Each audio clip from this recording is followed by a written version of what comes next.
ഹംപിയിലെ വിജയനഗര സാമ്രാജ്യത്തിന്റെ അവശേഷിപ്പുകളിൽ ഏറ്റവും സേക്രഡ് ആയിട്ടും പ്രധാനമായിട്ടും കരുതുന്ന ഒന്നാണ് വിരൂപാക്ഷ ടെമ്പിൾ കോംപ്ലക്സ്.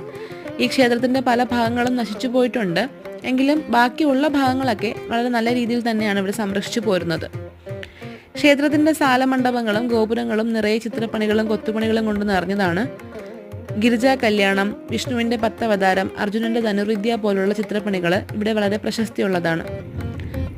തുംഗഭദ്ര നദിയിൽ നിന്ന് വരുന്ന ചെറിയൊരു ചാല് ഇവിടെ ഒരു കുളമായിട്ട് മാറുന്നുണ്ട്. അതിന് മുന്നിലായിട്ട് ഒരു ഹനുമാന്റെ പ്രതിഷ്ഠ കാണാം. പക്ഷെ ഇവിടെ നിത്യപൂജ കാര്യങ്ങളൊന്നും നടത്തുന്നില്ല. ഓരോ ഗോപുരങ്ങൾ പിന്നിടുമ്പോഴും അകത്തേക്ക് ഇപ്പോൾ കണ്ട മാതൃകയിൽ തന്നെ വലിയ മണ്ഡപങ്ങൾ കാണാൻ സാധിക്കും. ഗോപുരം കഴിഞ്ഞ് അകത്തേക്ക് കയറുമ്പോൾ 3 നന്ദി വിഗ്രഹങ്ങൾ അടങ്ങിയ മണ്ഡപവും കൂടെ ഒരു കൽക്കൊടിമരവും കാണാം.